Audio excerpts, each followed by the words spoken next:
Hi, I'm Victoria Liang with New Biotic, and today I would like to go through our proposed pathophysiology of Alzheimer's disease and propose potential ways to address it. Amyloid beta plaque and tau tangles are two hallmarks of Alzheimer's disease. Amyloid beta is a protein that regulates synaptic plasticity and the health of neurons.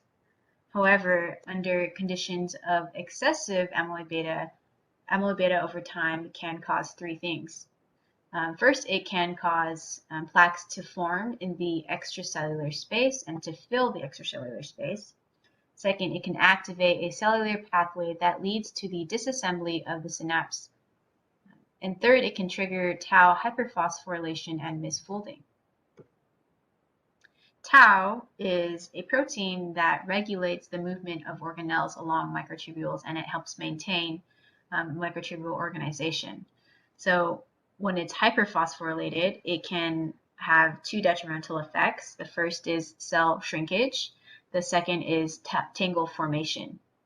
And so this overview will look at the individual mechanisms of amyloid beta and tau, as well as look at the interaction between amyloid beta and tau. It will also propose and introduce the role of gut dysbiosis and glutamate excitotoxicity in initiating these events. Lastly, we will propose ways in which to address Alzheimer's disease based on this hypothetical mechanism. So the outline is broken down into 5 parts. First, we will look at how the disruption of the gut's microbiome and its ability to metabolize glutamate leads to the overexpression of amyloid beta. Second, we'll look at how the overexpression of amyloid beta leads tau to enter a toxic state. Third, we will look at how tau and amyloid beta influence each other in a vicious cycle. Fourth, how the elevation of amyloid beta and tau toxicity eventually lead to the pathological effects of amyloid beta in the extracellular space and tau in neurons. Lastly, how both events lead to the loss of neurotransmission and can clinically manifest as cognitive impairment.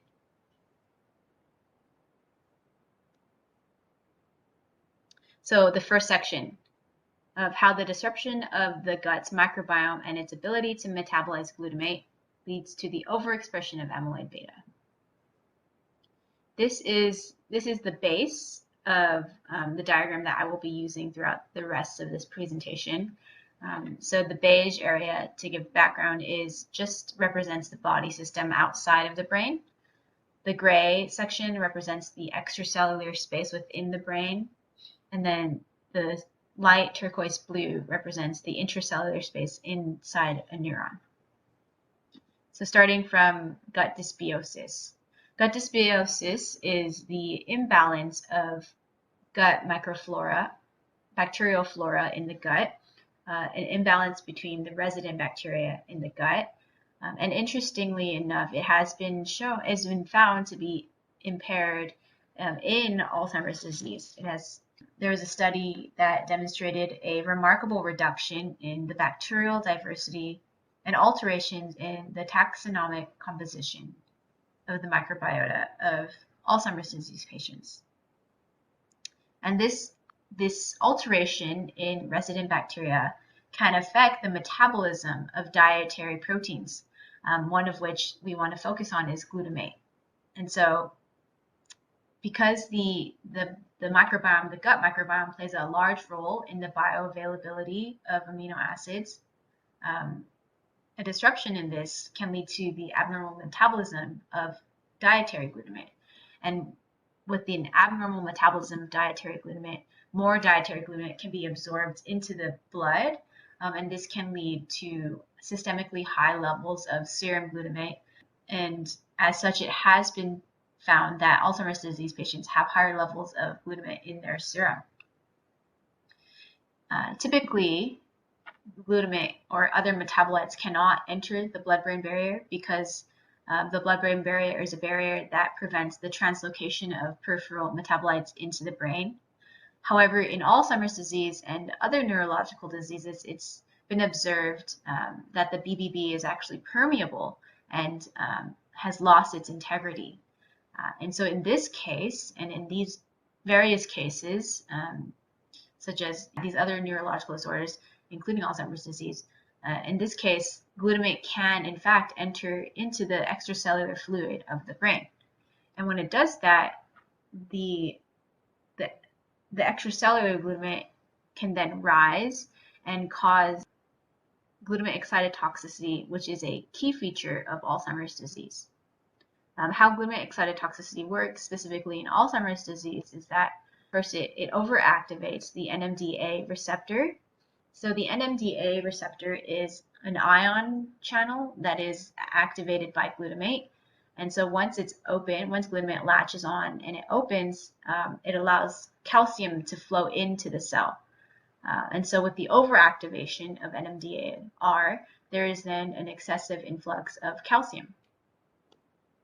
And this can lead to the upregulation of amyloid precursor protein, or APP, and then the resultant increased production of amyloid beta itself. So this is a diagram of how amyloid beta is formed from amyloid precursor protein, APP. Starting from the bottom left, you have this golden strand with the squiggly in the middle. And so this is APP, and when it's snipped by gamma secretase and beta secretase, it leads to this unfolded amyloid beta, which then can fold into a monomer, a dimer, and a tetramer. And then it can also form into an oligomer, which is this larger sphere. These are considered soluble forms of amyloid beta. And the soluble form can eventually form a larger non-insoluble form known as a fibril, and then an even larger one known as a plaque. And so today we'll look at the effects of the soluble amyloid beta as well as the insoluble amyloid beta. So in the second section, we want to look at how the overexpression of amyloid beta leads tau to enter a toxic state. So amyloid beta, here we ended with this increased amyloid beta production. Under normal circumstances, amyloid beta actually suppresses the excessive synaptic activity and serves as a safety against excitotoxicity. It's actually suggested to play a role in synaptic plasticity. However, under circumstances of excessive amyloid beta oligomers, so the soluble form, can trigger tau pathology. And how does it do that? Just one second before I go into the how, there's this quote by Bloom et al., and they say that amyloid beta is upstream of tau in Alzheimer's disease pathogenesis and triggers the conversion of tau from a normal to a toxic state. So how does it do that? It does that by binding to prion protein PRPC, which activates FIN, and the activation of FIN can then lead to the hyperphosphorylation and misfolding of tau. And so there's a series of events here that it's simplified into one bubble. Through the kinase FIN, through a tau kinase known as FIN, it can lead to the hyperphosphorylation of tau. In the third section, we want to look at how tau and amyloid beta influence each other in a vicious cycle. So again, this is the same quote that we started with from Bloom, but they continue by saying, comma, but there is also evidence that toxic tau enhances amyloid beta toxicity via a feedback loop. Therefore, this unidirectional arrow is actually bidirectional, and there is a feedback loop between these two, where amyloid beta not only causes tau, but tau can lead to amyloid beta production. And the reason that they say this is that there was a study done on APP mice, or mice with this amyloid precursor protein, and they found that these mice that lacked tau had less of an amyloid beta plaque burden than the same APP mice that had tau. And so therefore the presence of tau affected the amyloid beta plaque formation and burden. And less tau led to less burden, and more tau led to more burden. And so tau can lead to the production of amyloid beta plaque. And this table is also from Bloom, and it highlights different papers that look at the interaction between amyloid beta and tau. I would like to highlight two papers. The first is this one by Gotts et al. And it shows they found that injecting amyloid beta fibrils into the brain actually accelerated the formation of tau tangles in that region. And so that shows how amyloid beta led to tau tangle formation. And the second one is the one I just talked about the feedback loop between amyloid beta and tau.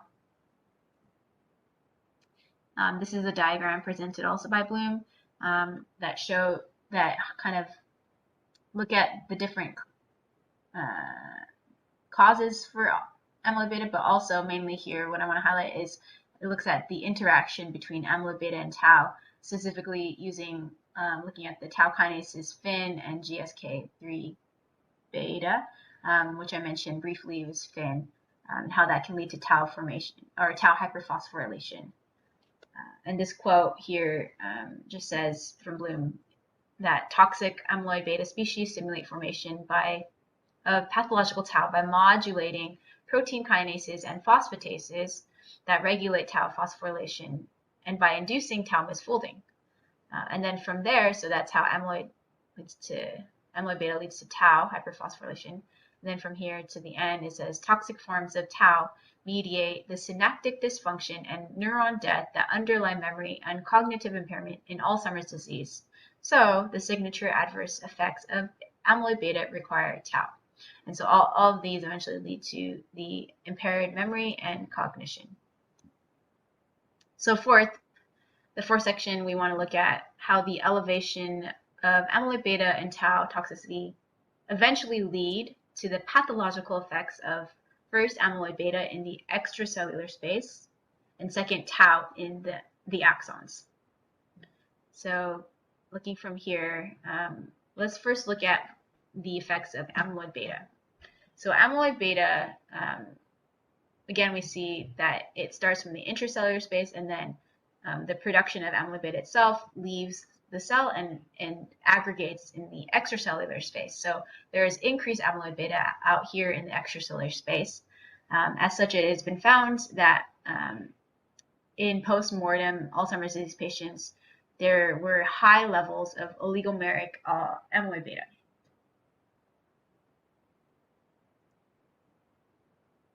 Typically, amyloid beta, as mentioned, is protective against glutamate excitotoxicity. However, in excessive amounts, it can cause damage both internally and externally. So first, we'll look at the external effects of amyloid beta. So actually, the overexpression of APP can lead to amyloid beta plaque formation within 24 hours. And this can lead to neurites curving and degenerating a few days later. In addition to, so plaques can cause neurites to curve. In addition to curving, plaques cause neurites to exhibit swollen and dystrophic morphologies, so it can lead to swelling. And it can also disrupt the dendrite and axon trajectories, which are usually fairly straight.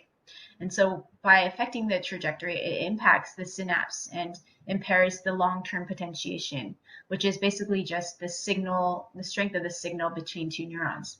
And so because it affects the axons and makes them go in different directions than is normal, it affects the connection. It can just physically affect how the neurons connect with one another. So that's the effect of external plaque, amyloid beta plaque. Now we want to look at the internal effects of more so the soluble amyloid beta and how that affects.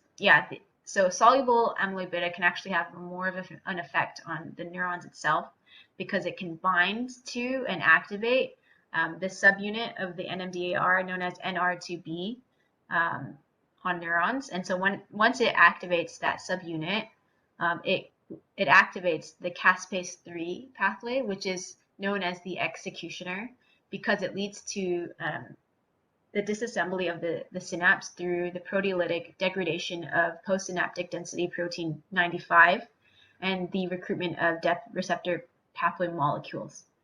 And so all in all, the introduction of soluble amyloid beta can lead to just the disassembly and loss of function of the synapse, which also would affect the LTP of a cell. So this is amyloid beta. Now we want to kind of take a glance at the effects of tau and why is it so important. So tau hyperphosphorylation has two main effects. First, looking at A, it's that it leads to the reduced affinity of kinesin to microtubules, which regulate the plus end movement in axons. So normally, tau is a protein that regulates the movement of organelles, and it does this by modulating kinesin and dynein. And so, as mentioned, kinesin regulates the plus end movement of cells, and that just means it moves organelles towards the peripheral of the cell and moves it out, away from the nucleus. And dynein moves it towards the center of the cell, meaning towards the nucleus. And so, however, when tau is hyperphosphorylated, it causes kinesin to have reduced affinity, and so it takes away this ability for organelles to move towards the peripheral of the cell. And because of that, it would lead to a clustering of organelles towards the nucleus. So it brings, without this kinesin, it would lead all the cells towards this negative end movement, so towards the nucleus, and it would lead to cell shrinkage. The second effect is that hyperphosphorylated tau leads tau to detach from the microtubule. And so once it detaches, then it forms these fibrils within the axon, and it can form tangles. I don't have time to go into this now, but there is actually a double-sided arrow between NMDA-R activation and tau hyperphosphorylation. And so glutamate excitotoxicity can also actually directly lead to the hyperphosphorylation of tau. And the complexes that are formed in that process can actually keep NMDA-R open and cause it to remain active, which is very dangerous. But here, just moving forward, looking again at tau and amyloid beta, this is an image of just an illustration of tau tangles within the axon, and then amyloid beta plaques on the outside of the neuron. And here is also on the right side, also an image of the tau neurofibrillary tangles and the tau aggregates that form within the cell. So lastly, we want to look at how both of these events can lead to the loss of neurotransmission and can clinically manifest as cognitive impairment. So yes, the end result that we see that is seen clinically is cognitive impairment and memory loss in Alzheimer's disease. So first, looking at the effect of amyloid beta, there was a study that in 2017 that measured cognition over 72 months in cognitively normal older adults. Cognition was compared between people with low amyloid beta levels and high amyloid beta levels. They found that even though at baseline everyone started with no cognitive impairment, over time, over the course of 72 months, the group with higher levels of amyloid beta showed substantial decline in verbal learning, episodic memory, and attention when compared to the group with lower levels of amyloid beta. So these observations suggest that amyloid beta may play a role in affecting cognition in early or preclinical Alzheimer's disease over time. As coming into the study, none of these people had cognitive impairment, and so that's why we say it's early or even preclinical. Then looking at how, even just specifically, how soluble amyloid beta and the disassembly of the synapse can lead to cognitive impairment. There has been a large body of evidence over the past 15 to 20 years that support the role of soluble amyloid beta in synapse failure and neuronal dysfunction. And as early as 1991, Terry et al. Demonstrated that synapse loss rather than amyloid beta plaque load provided the best pathological correlate of memory decline in Alzheimer's disease. And so this route here actually plays even a stronger role than that of the plaque. Then looking at tau, there was a study that found that knocking out the tau gene in the APP PSI mice conferred protection not only against memory impairment, but also against synapse loss, neuron loss, and premature death as well. And so basically, just to summarize, they found that knocking out the tau had protection against memory impairment. And so then you see the impact of tau on memory and cognition. So given from our proposal and from our hypothesized mechanism involving gut dysbiosis and glutamate excitotoxicity and the formation of amyloid beta and tau and their interaction, there are several steps that can be taken or should be considered when trying to address these issues. And so starting from the top is to reduce glutamate excitotoxicity by restoring glutamate metabolizing bacteria in the gut, as well as simply limiting the consumption of dietary glutamate. And so this would address the primary issue or source of gut dysbiosis and the lack of glutamate metabolism by the gut microbiome. And then the second, kind of related to this, is to normalize the NMDAR synaptic function. And doing this would help lessen the production of the amyloid precursor protein, APP, as well as the hyperphosphorylation of tau. Then the next 5 steps involves kind of attack the steps that are further along in the mechanism in the cascade. So for instance, you can dissolve the soluble amyloid beta, you can dissolve the insoluble amyloid beta, you can attempt dissolving the tau tangles and preventing it from turning into a toxic state. You can restore the normal synapse function.